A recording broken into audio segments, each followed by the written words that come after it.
and I will share my screen.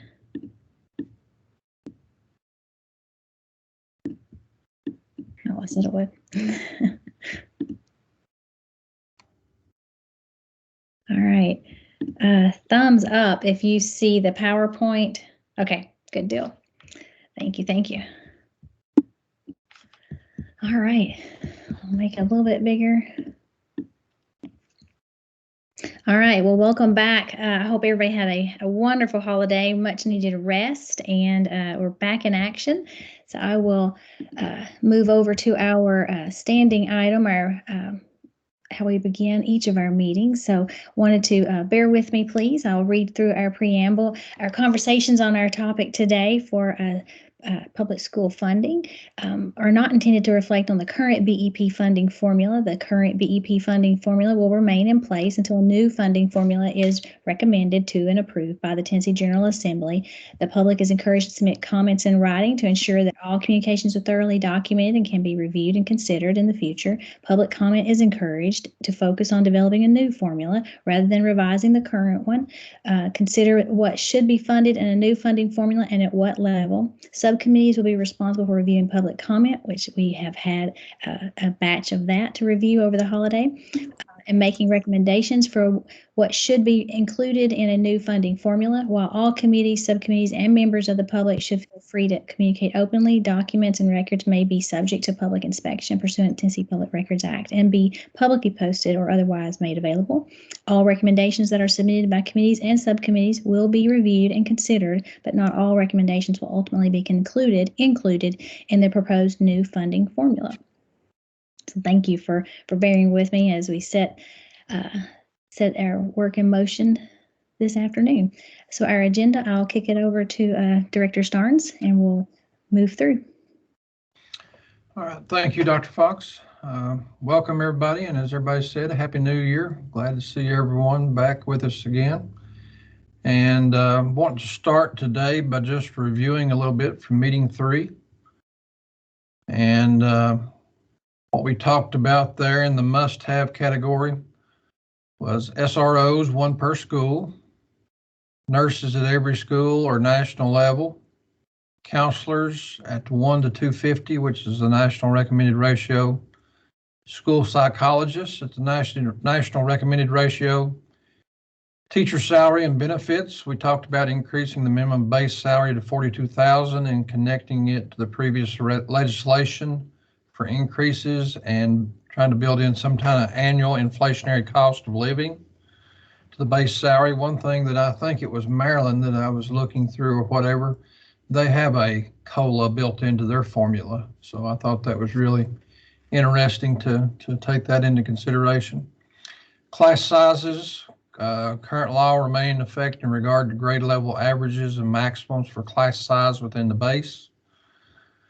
Weights, we talked about economically disadvantaged and talked about the potential for that we're missing a lot of students just using direct funding.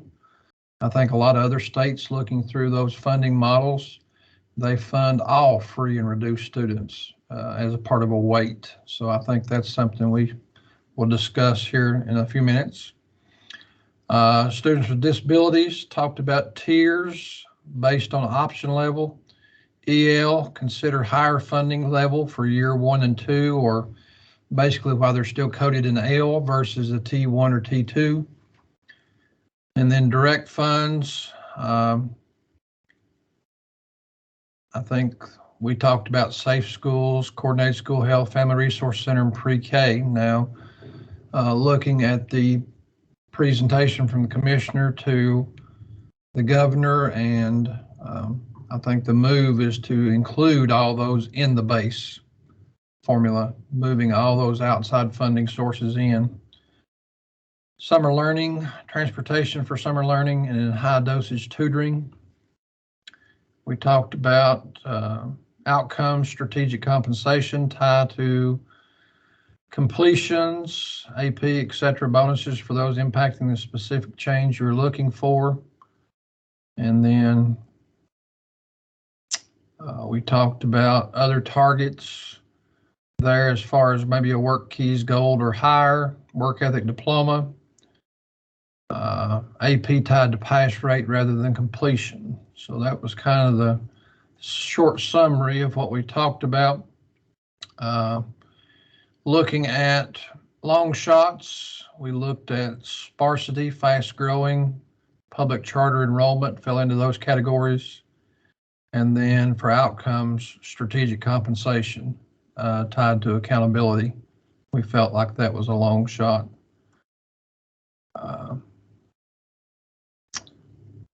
So anything that anybody else has on their mind before we jump into the conversation today?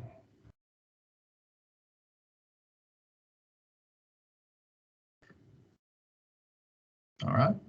I think the slide on the screen right now talks about what we're wanting to do. Again, review the initial feedback buckets and provide prioritization. And then if we have any requested materials, resources, or expert input, we've all had access to the public comment and been reviewing that. Meeting 5, we'll be reviewing a draft structure. We're supposed to have that, and I think our next meeting is the 19th with this group. So we will have a draft to review and make final recommendations on. And then meeting 6, we would focus that on final policy considerations, any kind of policy that needs to change in line with this. So kind of a preview of where we're going there. Next slide. All right. Again, the must-have, should-have, nice-to-have, and long shot are what we're trying to get to. So if we'll go to the next slide. Looking at overall base, weights, direct funding, or additional funding, however we want to talk about that, then the outcomes, and then other things. So next slide. 4 overarching things here that basically there's a hold harmless provision that no system would receive less funding than they currently receive in the BEP, that this continues to be a funding formula, not a spending plan. So we want that flexibility. Ensure whatever is currently funded outside the BEP is included in a new formula. So again, that information there about coordinated school health, safe schools, family resource centers, all that rolling up into the one formula. And then the local match should be reconsidered. There was meetings, regional meetings across the state prior to the Christmas break with county commissioners, county mayors, municipal officials, directors, board chairs, those type folks, and talked about basically that kind of the process would be to get the formula approved and then revisit and take a year to look at how the local contributions would factor in with that new formula. Hopefully you all were able to attend those meetings. And then the maintenance of effort should not change from school districts. I think one thing that should be talked about there on the maintenance of effort, while there is a mechanism for funding bodies to decrease if ADM decreases, there's no mechanism that if ADM increases for that contribution to go back up. I think that really needs to have some serious consideration that if we're looking at a student-based formula, that we're funded actually based on the number of students we have, that and that is replicated from the local funding bodies as well. Anybody disagree with that statement? Okay, moving forward then, we'll get to the base. All right, the big things from the feedback, nurses at the recommended ratio. I think that's a big thing. School-based supports, counselors and school psychologists. And looking at this separately, I guess, maybe looking at college and career counselors separate from mental health counselors. Anybody have any thoughts on that?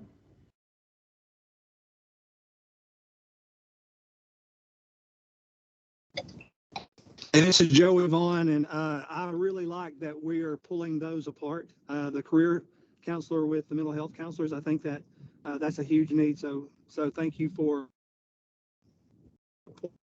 put it there.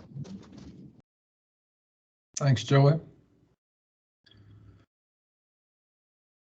All right. Teacher salaries and benefits, we already had a recommendation from the last. Does anybody want to add to that or take away or thoughts there? Steve, I think the one thing that I caught was about how Maryland had the COLA raise that's in their formula. I think that's important too, because once you top out as a teacher, that's been an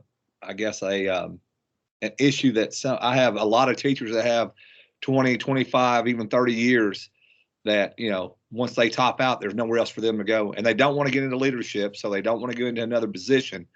But that COLA raise could be, I think is something very important also, not just for them, but everyone. So I really like what Maryland has done with their formula in that, though. So we'll put that forward in the benefits. Thank you, sir. Anybody else? Technology sustainability. We've all been, we'll call it fortunate to have received federal money and try to work towards, if they're not sitting on a ship somewhere in the harbor, work towards one-to-one. So maintaining one-to-one, I think, is going to be critical as we move forward, and having some additional monies for that. And then here we have flexibility for varied local needs, SROs, RTI2, principals and APs, middle school CTE, and financial literacy.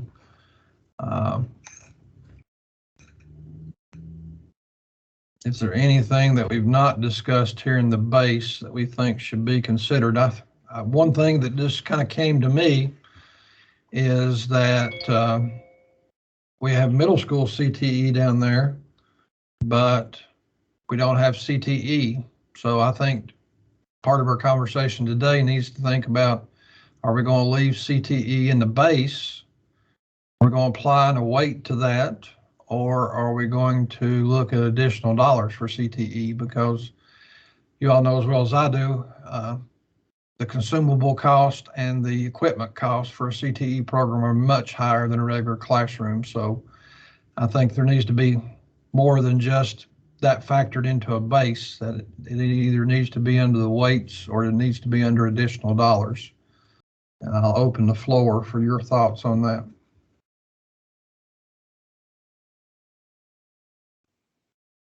Steve, I agree with that, as also with the CTE, especially now that, for example, in Millington, we have Blue Oval City going in 26 miles from us. So that's going to be imperative there that we have that, and to be able to prepare our students for the next step, because not all students are going to four-year universities. Right. Not all are going into the military, but that aspect, which is one of our fundamentally educational bases, is CTE. So I think we definitely need to include that as well for everyone. Where, Bo? Weights or additional dollars? I think it's in the base. I think with the weights, I think for sure, because, for example, in Shelby County, whereas in my school district, we are more, I guess, best example, we're more blue collar. Whereas if you go 20 miles down the road, they have more AP classes for their students. So to say that, it's not if you're going to college in that school district, it's what college you're going to. Whereas in my school district is, what am I going to do besides college to prepare my kids for the game of life? So it needs to be, I think it needs to be, I just think it needs to be in the base like everything else. Okay. Anybody else? I guess I'm just concerned that if it's in the base, it gets lost a little bit, and that we don't really capture the true cost of having a quality CTE program. Well, if it goes in the weights, then it probably would shine more then. If that was the case, I would think, wouldn't it? That's kind of the way I would lean. I don't have a problem with that, as long as it's, once again, it's just another need that is to try to be more equitable. I'm not going to say fair, because those are two different words, but that might be more equitable for all of us, depending on where you're at, especially for rural communities as well. So I Right. think the weights would probably be the better place. Yes, sir. Thank you. Yes, sir. Anybody else? Okay.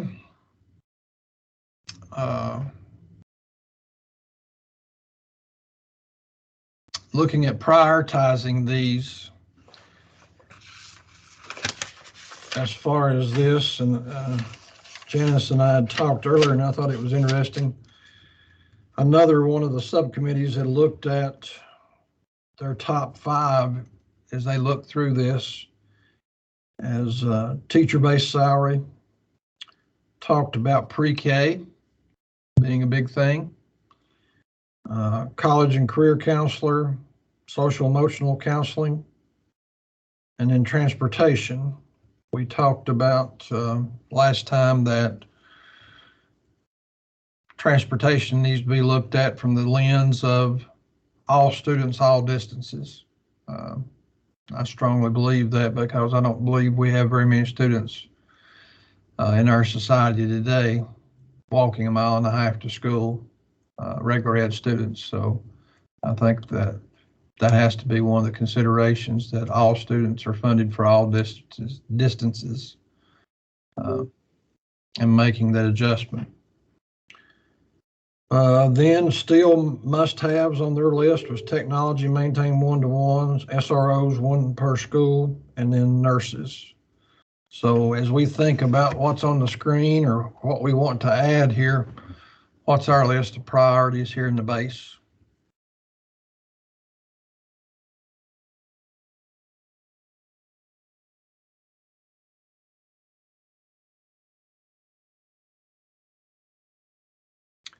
Teacher salaries and benefits, is that our number 1? I see some head noddings and thumbs up. Any dissension there? All right, so we'll have teacher salaries and benefits 1. Number 2.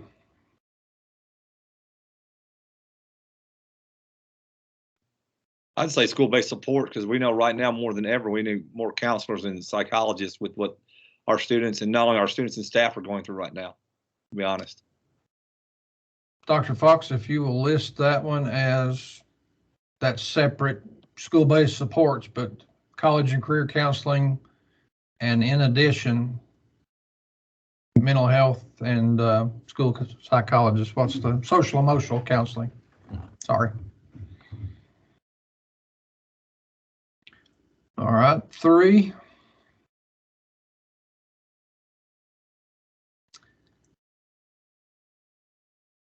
I think nurses fall into this. Nurses.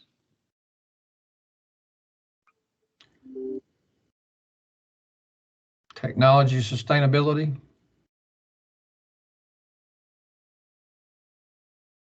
I mean, we definitely know that we're not ready to be everyone's has seen that across the nation, that we are not ready to be an online educational system as a nation, much less as a state or local.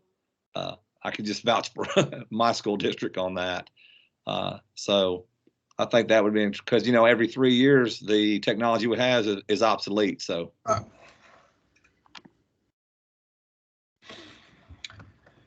And then 5, I guess, is, so just to review real quick while you're thinking, teacher salaries and benefits 1, school-based supports 2, but breaking that into 2 subcategories.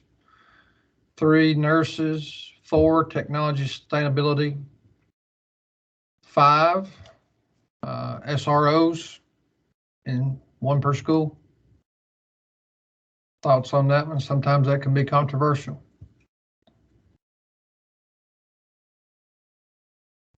Would it depend on the size of the school?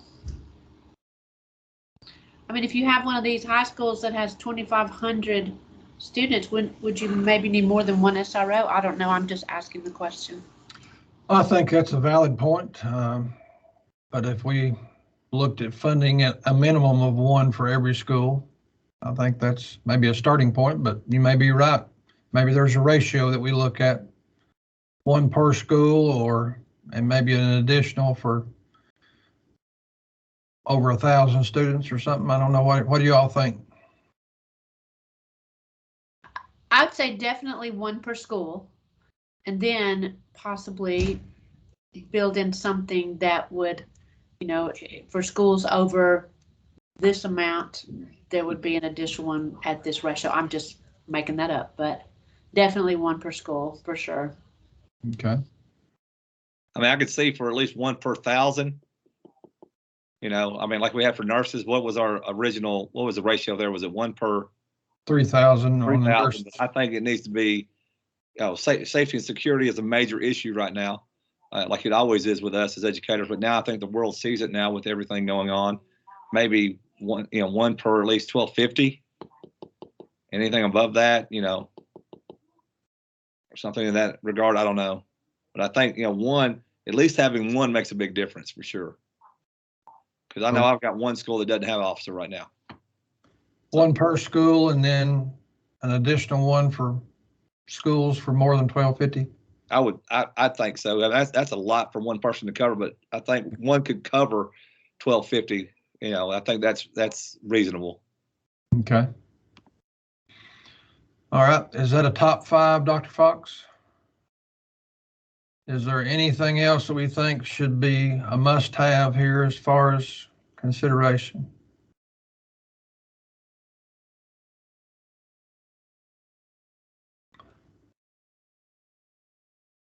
Principal for every school, and what about APs? That's the most underfunded position in the current formula. Thoughts there? Steve, I'm sorry, I know I'm dominating the conversation, but I think an assistant principal's role now that our principals are more of the academic leaders than they ever been in the past. There is so much academics pressure put on principals, make sure those things get done, that it's truly the assistant principal that runs the day-to-day operations for a school. I did see one that, it had less than 500, and I saw a highly qualified level 5 principal just burn out, work themselves to death, But I think, assistant principal is an invaluable tool to have, at least one in every school. It's like an SRO. You've got to have them just to manage the day-to-day operations and the safety and security. You can't expect the principal to be the lead academic, the leader, and then expect them to be able to do all the 4 Bs. The buses, the books, the ball games, and the butts. It just can't be done. That's just too much. I see some head nodding in support of that. Anybody else want to talk on that? All right, so we'll say a must-have would be a principal and an assistant principal, all schools. Do we want to put a minimum number there?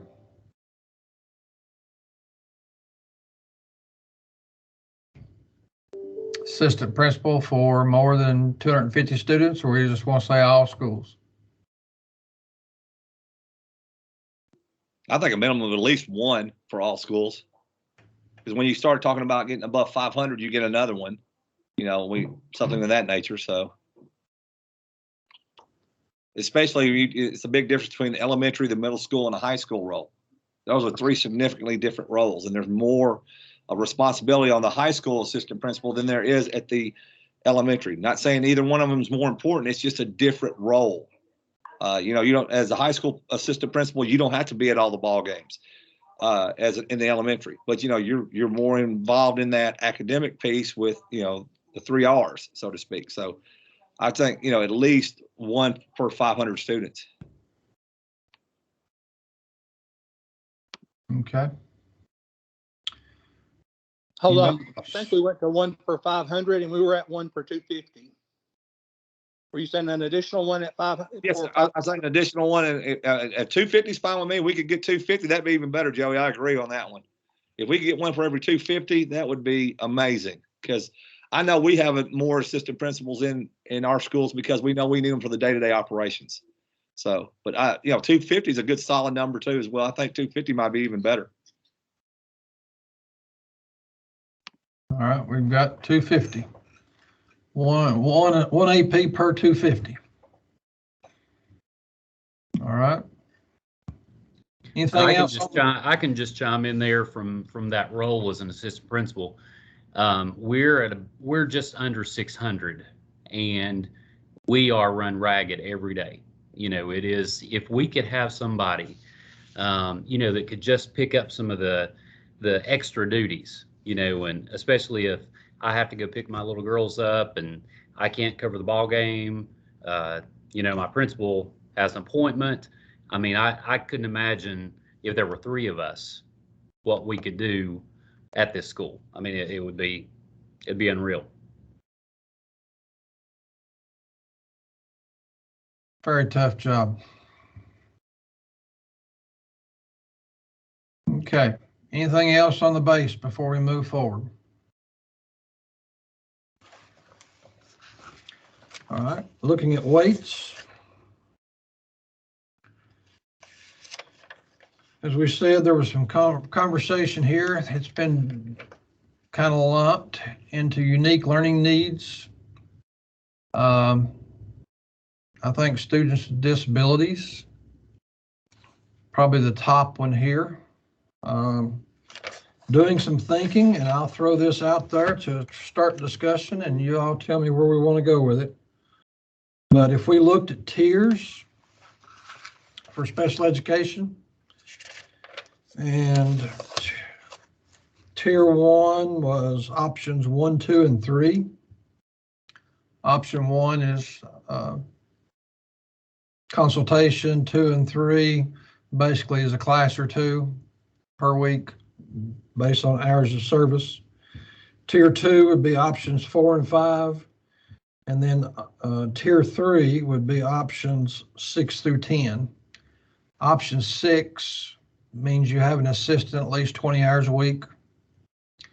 And 7 kind of goes up. 29 is a residential placement with 24-hour supervision. 10 is homebound. So again, a lot of high cost there. But if we looked at tiers that way, I thought about maybe a 0.5 multiplier at tier 1, a multiplier of 1 at tier 2, and a 1.5 multiplier at tier 3. So if you look at it from that lens and we use $5,500, basically, that a student who was options 1, 2, or 3, you would get an additional amount of funding at half of that, which would be $2,750, I think, added to the $5,500 base. Then if you were in the options tier 2, you would get an additional $5,500, so it puts you $11,000. And then the 1.5 multiplier would put you at $13,750 for that tier 3 student. Again, you're hiring extra personnel or doing those things with students that fall into those options at 6 through 10, but it's just a thought I had. I'll throw that out there and see if that's just totally out crazy or what you all think.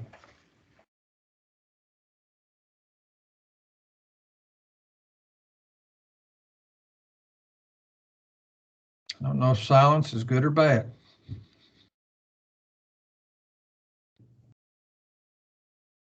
I'll let you check me. Did I capture that correctly? I'm trying to also put those here where I hear you say them, and we'll check at the end. Yes, ma'am, that's it. Okay. Actually, it would be 6 through 10. 4 through 5 is the 1, and then 6 through 10 would be the 1.5. Okay, I'll edit.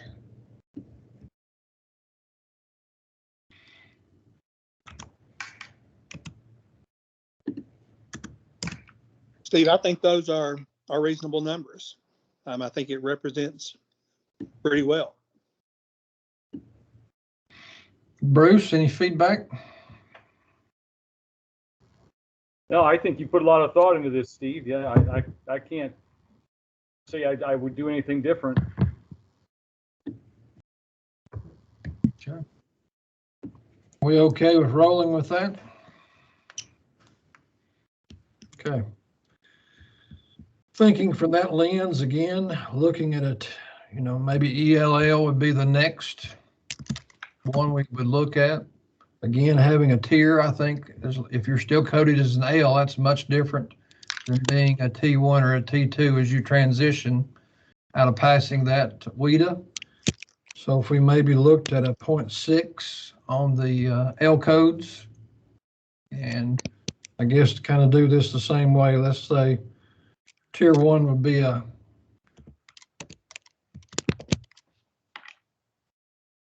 the T1, T2 students, and they would be at a 0.4. And then tier 2 would be the L students, who would be at a 0.6 is what. And again, this is just kind of looking at a lot of those other states' formulas on that information that we got and trying to take an average. I did see in the old BEP review committee that was in 2015, the average ELL cost at that time was 38.7% additional. So again, kind of using that as a 0.4 for the T1s and T2s, and then stepping that up some at a 0.6 for the students who are still coded L.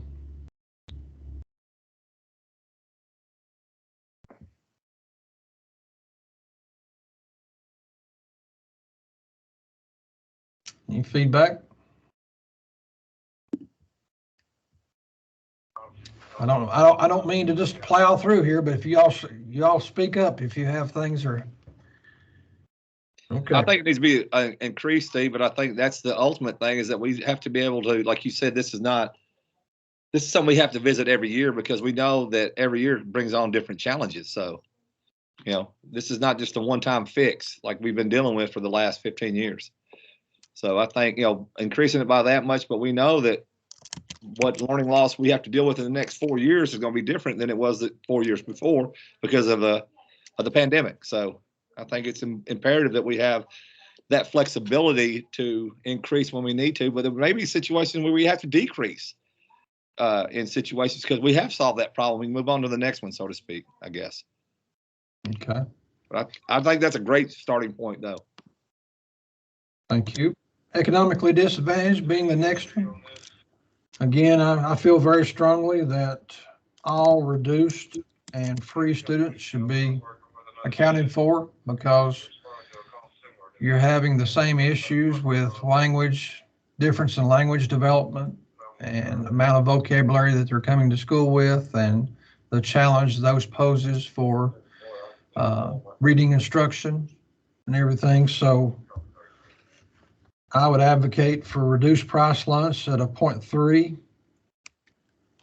and then free lunch students at a 0.5. Now, I know we talked about currently that we also include homeless, migrant, foster care, and something else, but my thinking, those students automatically qualify for free, so they would be captured here. Is there any group that wouldn't be at-risk group that wouldn't be captured in free or reduced lunch status that we should consider here?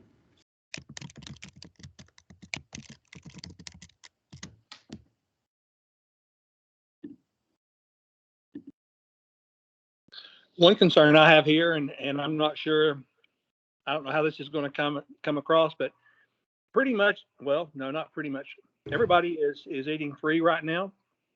So my number of students that would fall into this category goes down each year because parents aren't applying to receive that benefit. So I wonder if that will ultimately hinder or limit some of the funding for kids that actually would fall in this category. Is anybody else seeing that?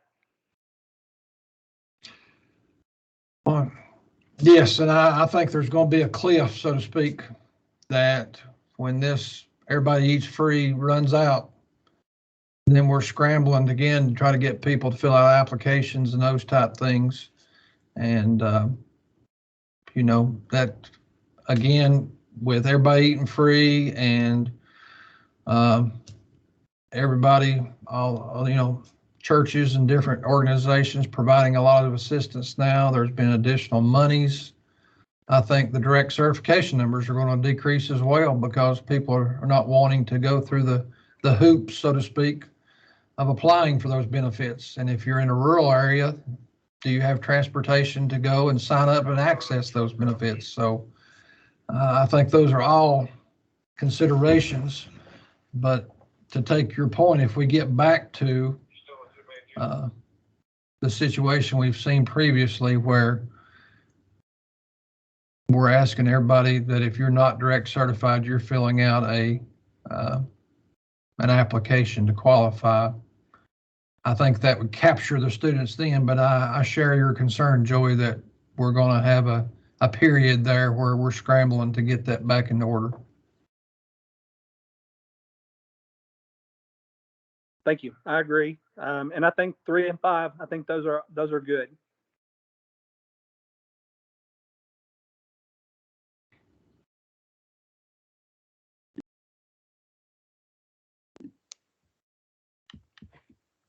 Okay. Okay, I think you captured it. We talked about applying CTE here as an weight.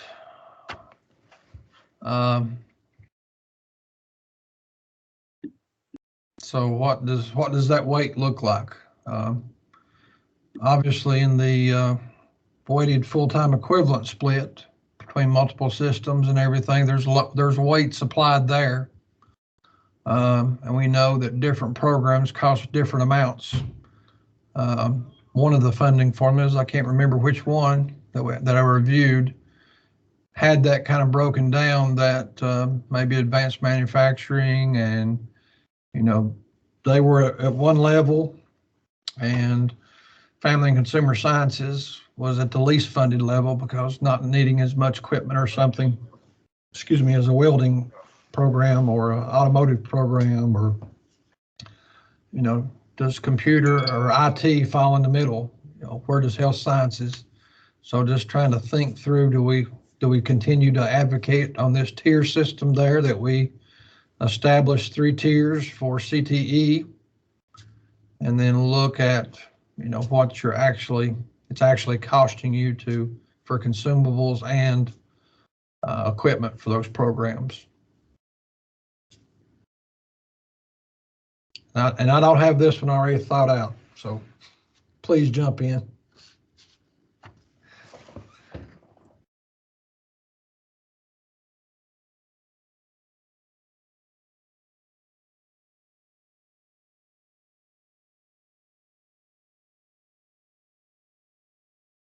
How about we put that here, and Joey, did you start to say something?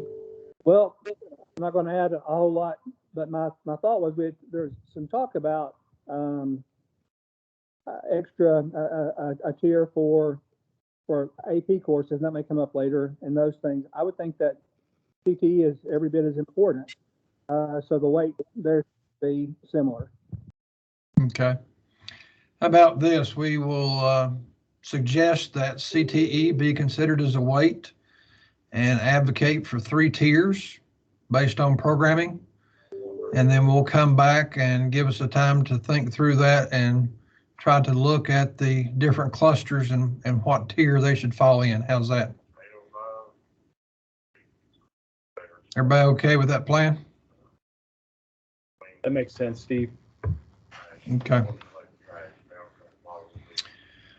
All right, now we talked about, and I guess I've got a little bit better understanding of rural versus sparsity here. I'll attempt this, and you all weigh in if I'm off base.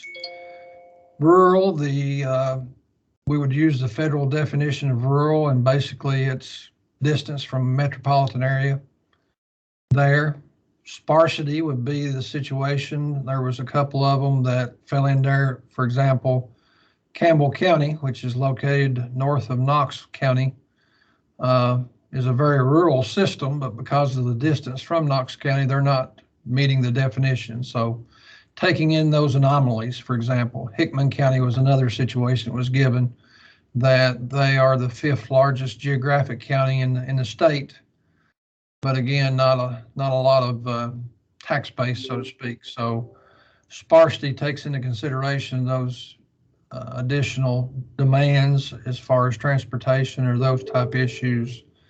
And I know we kind of originally had put that under the long shot category, do we want to revisit that and move that up the list, or do we want to stay with where we originally in meeting 3 thought about those?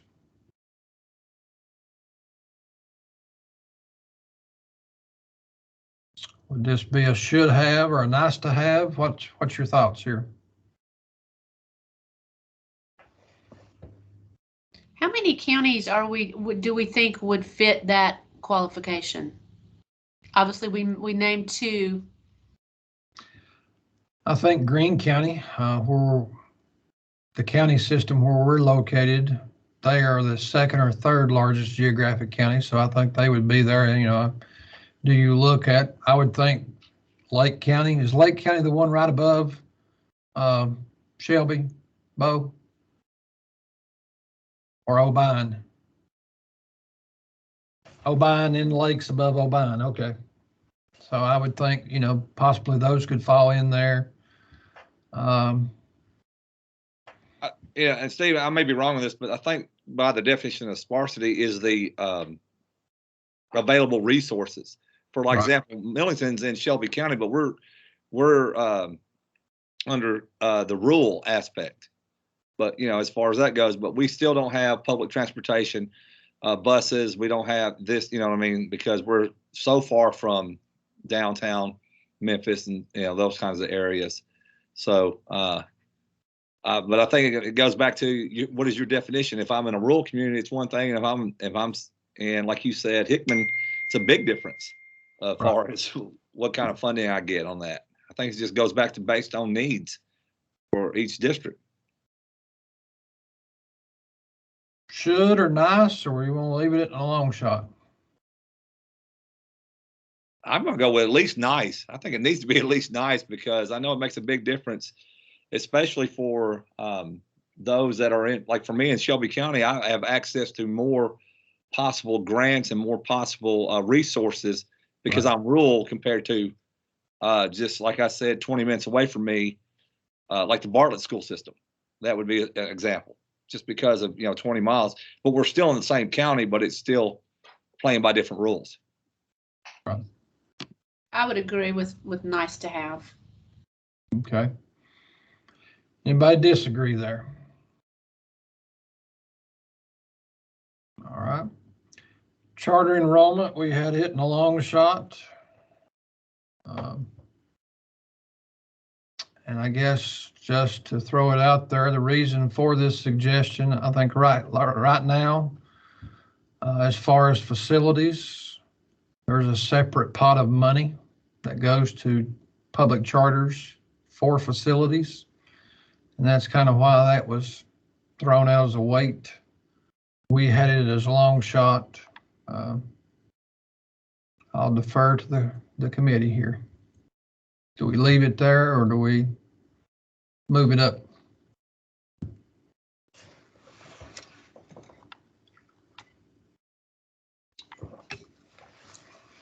I'd say leave it there. That'd be my vote. Okay.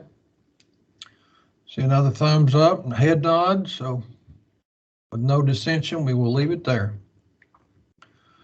All right, thinking about prioritizing, and I think we already kind of did this, but let me check and make sure where we're at here. We have students with disabilities 1, have ELL 2, economically disadvantaged 3.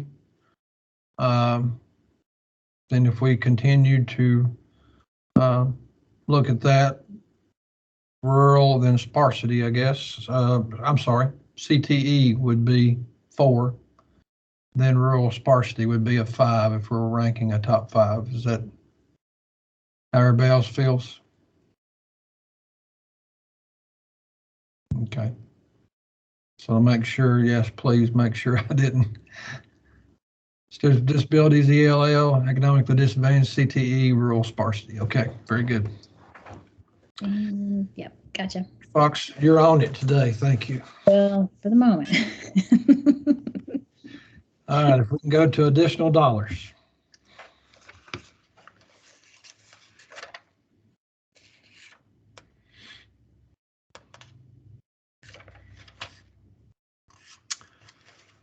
I think one thing here, we talked, you see on the screen, additional support for fast growing. I thought it was interesting in one of those, I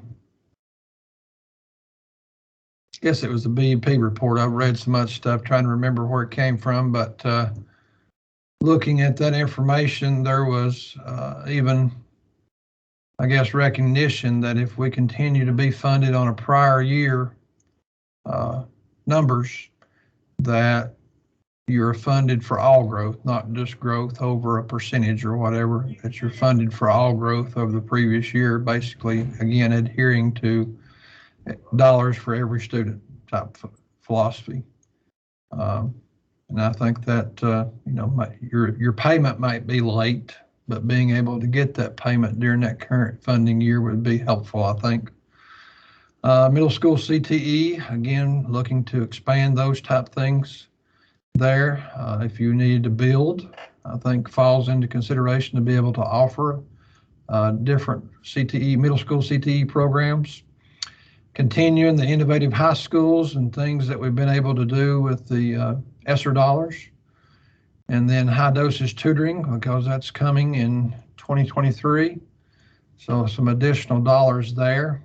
I would include, along with the high dosage tutoring, summer school and transportation funding as well there. Needs to be considered. I think one thing that we haven't considered, and there was actually a bill last year that looking at the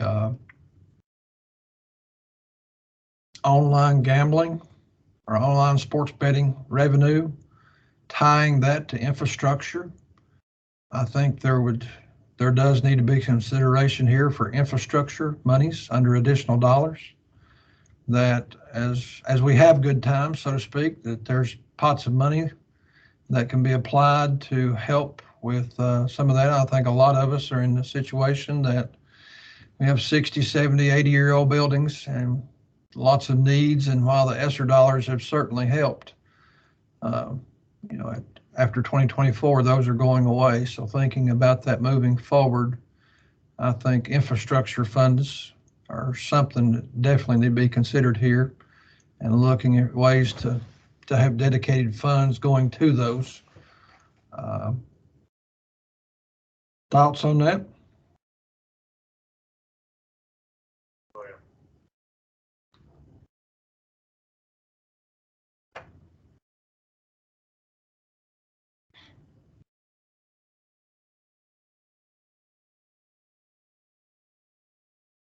Thumbs up or thumbs down? Okay, I see some thumbs up. Okay, so anything else we need to think about it from an additional income or direct funding? Obviously, it's been talked about, it, even though it's not on the screen, the ACT and ACT retake monies, the dual enrollment classes, 4 classes for every student, and then the AP reimbursement for free and reduced students, I guess, would fall in here as well. So I'd like to list those so we don't lose those in the thing here, maybe. Anybody else looking at that?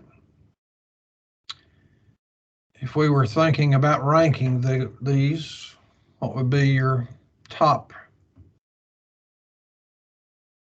as far as direct funding?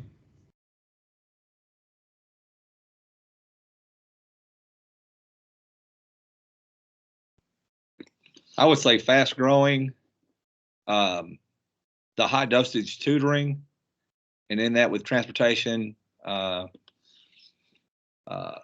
then middle school CTE, ACT, and then I think that would do it. That would be, I would think, because that high dosage tutor is going to be on top of us. It's quicker than we think. That's one of the reasons I want to move that to number 2, to be honest. What about infrastructure?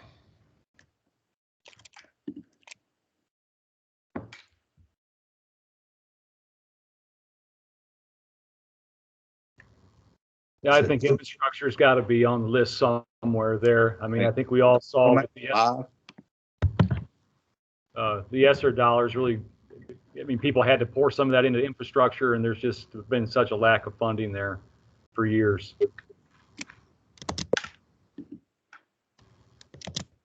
All right. So we have fast growing high dosage tutoring.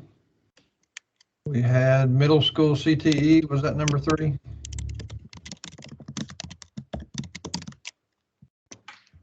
I didn't catch 3. Fine. 4 was the ACT. ACT retake and dual enrollment courses. That lumped together, I guess. Wouldn't transportation fall under high dosage tutoring? Because that's where we needed that as the summers. Right. Just so they go hand in hand.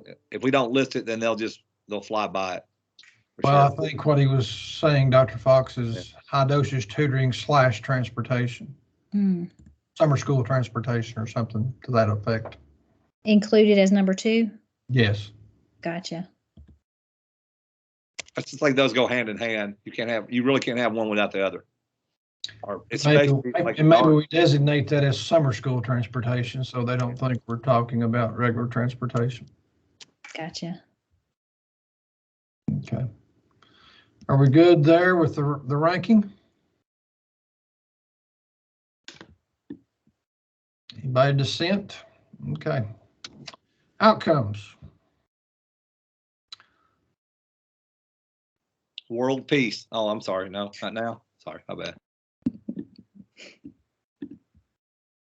If you figured that out, I want to be on your payroll. All right, if you'll advance this, Dr. Fox. Oh, sorry about that. All right, so we have EPSO completion, AP course completion and or passing the exam, industry certs, work-based learning completion, and there was talk about maybe adding apprenticeships in that category as well. Reading proficiency, I think this is something that's being pushed and have a lot of concerns on this. We'll get to in just a minute. And then differentiated compensation support. I think one that would potentially look at,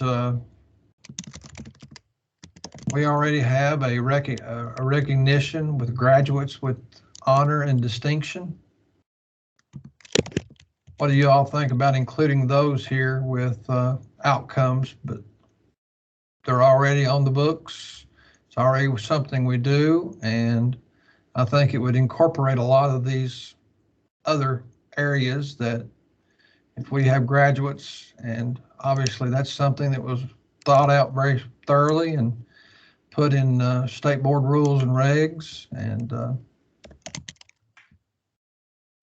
just a thought that came to me. Instead of having a big long list, maybe we could shrink the list by just taking something that's already in place there. What's your thoughts there? And along that same line, if we already looked at data that we're measuring CTE concentrators and completers, and if you're at a certain percentage or if you're increasing, showing progress, you'll be eligible here for outcome-based funding. So I'll throw that open there.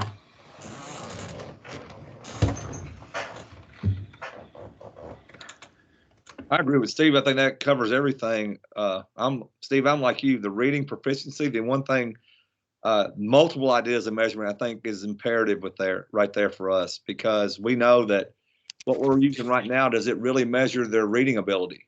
And we also know there's different reading abilities to go on to secondary education and then to go into the workforce or go into the military.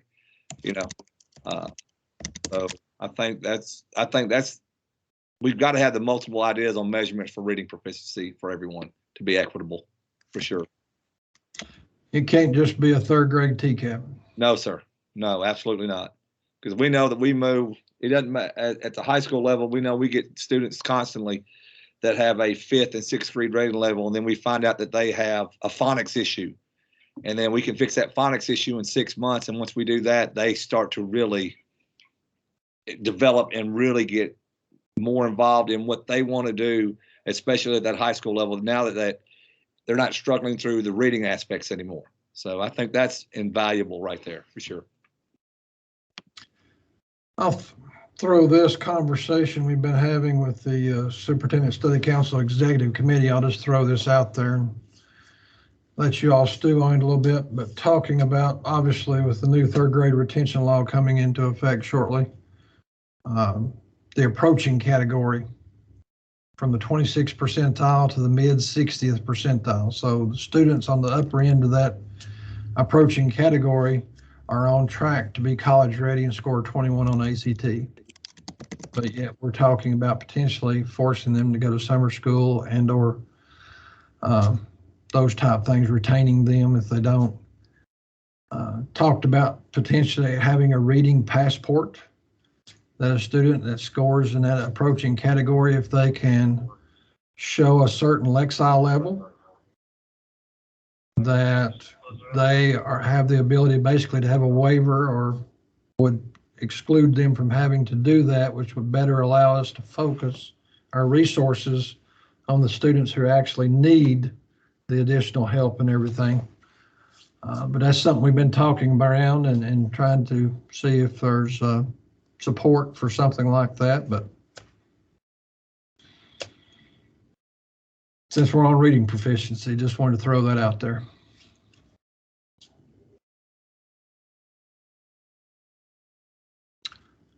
Guess one question I have, if you look at differentiated compensation support, not all districts have a differentiated compensation.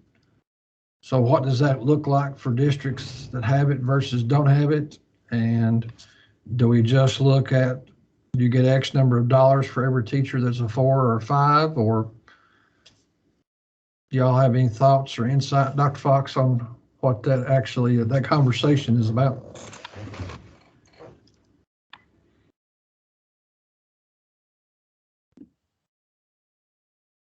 I haven't heard, I can certainly pin that to follow up on as a question to get more context around what differentiated compensation support and how that might be. Just, is it, I know Clint would probably offer some of his insights with his district, but thinking about what's currently provided and maybe those outcomes for incentivizing different supports. I think that would be, you might want varied options there, but I can pin that to come back. Okay.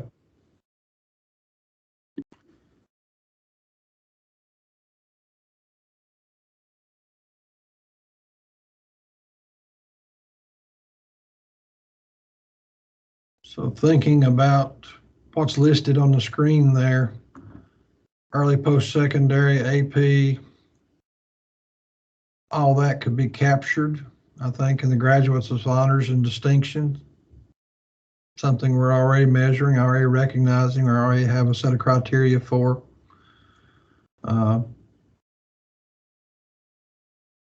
If we looked at concentrators and completers and then looked at certifications or, industry certificates, and I guess that's included in the honors and distinction graduates as well. So if we looked at work-based learning / apprenticeship completion matrix. So if we're thinking about prioritizing these, what would be the top of the list for you all?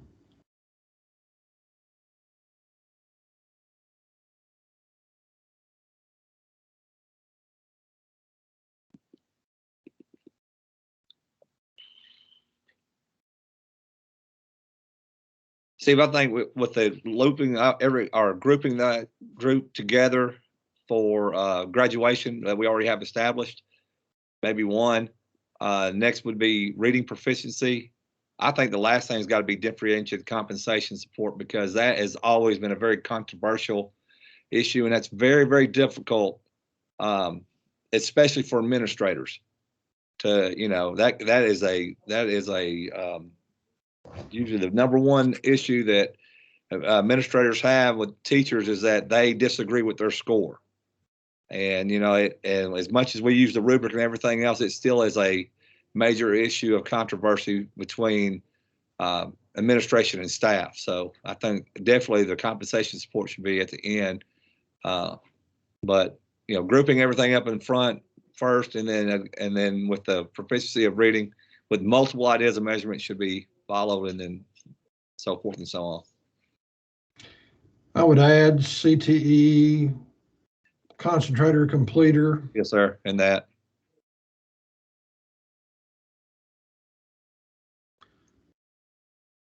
Dr. Fox, are you ready to show us your work?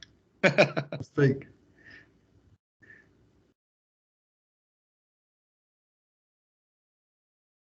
All right.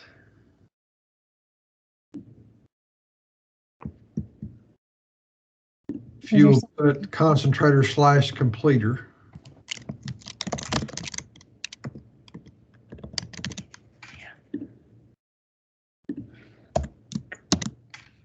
Are we good there?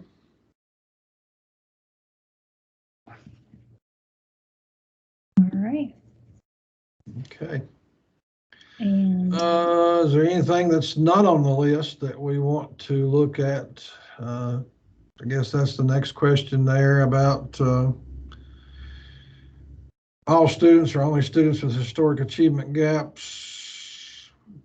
And that might be something on the reading proficiency. If we wanted to tackle that, do we look at closing the gaps, or do we look at all students, or do you look at, what do we look at there? Any thoughts on that?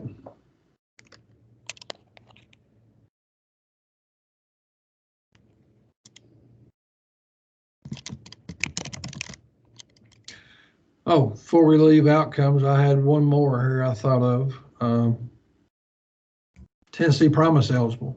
If we're trying to advocate for students, do we want to talk about being rewarded? I know that's something we really stress about.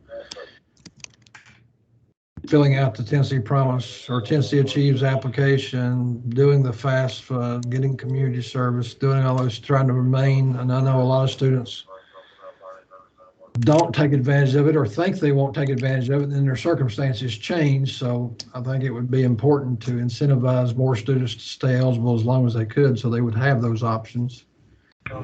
Y'all have any thoughts on that, adding that one to the list? All right, Kathy, I see a thumbs up. So we'll put that as number 5, Tennessee Promise eligible. I put it just ahead of the compensation because that was noted for. Yes, okay, 4.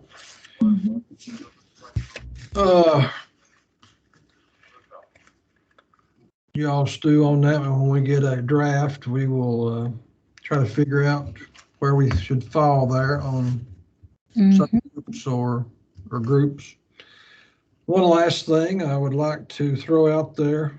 I know we've talked about it, and Kathy, coming from systems that funded on the current year versus prior year like we're doing, I guess going back and reading some of this information and everything, the consistency in your budgeting, if you know what you're going to get coming into a year, that's a lot better than approving a budget, in my opinion.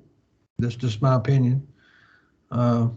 Than going into approving a budget going into a year and then amending that based on what happens, because I think you're going to have to staff the year to start off where you're at and everything. So knowing the pot of money, you do have that, but if we do have the account for all growth, I think it takes that volatility out of that maybe. Kathy, I'd be interested to see what your thoughts are. I'm looking for, I sent y'all all an email that had the pros and the cons, and it's been a while, so I was looking for that right now. Certainly, I would agree that when, if you do it on the current year, it's a projection, and then you get an adjustment made based on actual student numbers as of October 1st. And I realize what you're saying, that can definitely be a challenge. I don't know. Certainly we find a challenge in just the timing across Tennessee as it is, in that we are supposed to get our budget to the county commission by May 1st, and we don't have our actual number for BEP finals until July. So definitely there's some challenges there. So I think it's 6 of one, half a dozen of another. I do think that if we are doing student-based funding, I find it ironic that we would be applying funding to a group we had the prior year. The group we have right now currently might be different. And so that seems to be in a little bit of go against what it is you're trying to do if you're funding based on kids that you had the year before, maybe not had again. But I think in terms of budgeting and having to make adjustments, I think it's going to happen either way. And so, we adjust ours now, when we turn it into the county commission on May 1st, that's not final at all. And we have to go back and make adjustments going forward. So it's 6 of one, half a dozen of the other. Okay. Bruce, you have experience with different mechanisms. What's your thoughts? Yeah, I think this is coming together, Steve, as I've been listening and hearing what everybody's sharing. I think what's been gathered makes the most sense. I think like everybody, my biggest worry is if we're not going to be given any numbers when this formula comes out, it's still going to be very difficult to see how the whole thing plays out. So that's probably giving me the most concern right now. Okay. Current year versus prior year ADM, any thoughts there?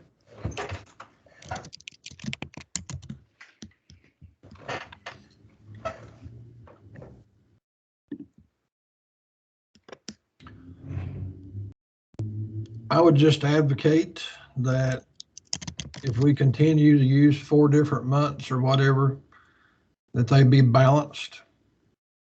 Like right now, the current funding formula, we only get 30% first semester and 70% of the funding is based on second semester.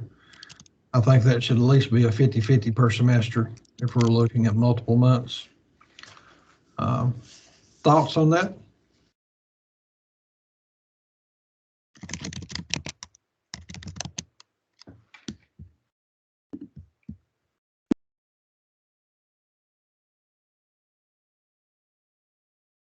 Okay. One other thing that I had forgot, I wanted to throw out there. Let's see here.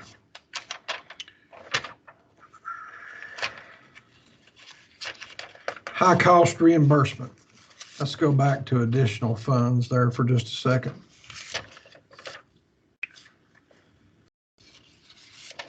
We'll wrap up.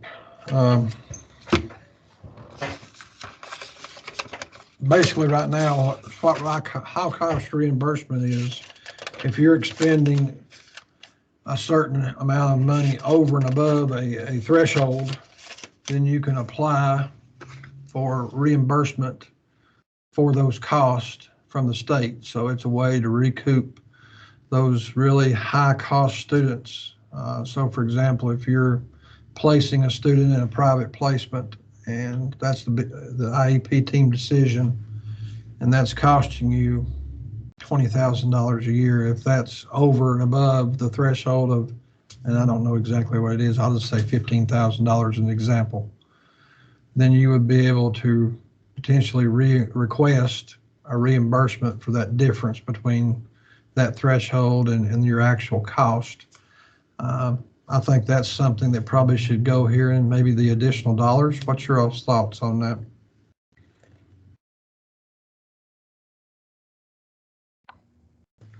Tara? I appreciate the high cost being considered.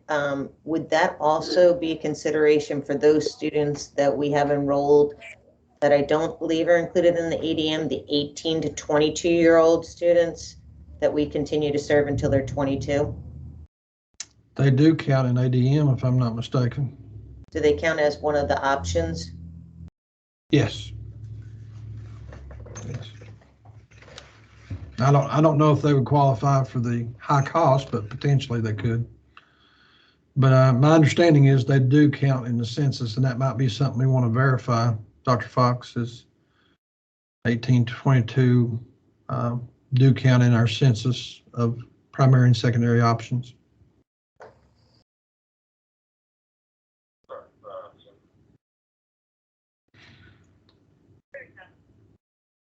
Joey, Bo, anybody else have any? 219 West Depot. It's gonna be the probation office. Josh, hey Josh Langbein called in.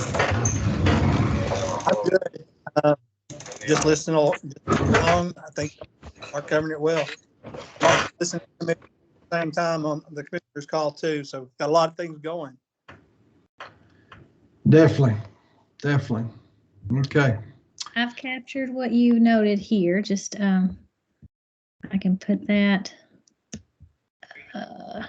Yeah, bring it down just a little so I can make it stand out. Is also a question, and then you mentioned here generation of funds.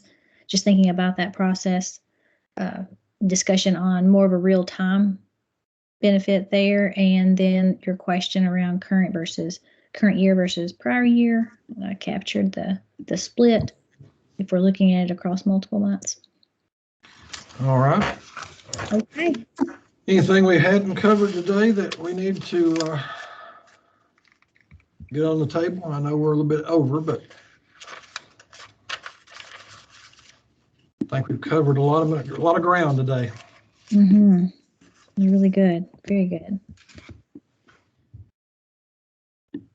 All right. Without All right. no additional information, thank you all very much for your participation and input today. Mm-hmm. Yeah, thank you. Same Everybody place, same time. Yep, January 19th. See ya. Thank you all.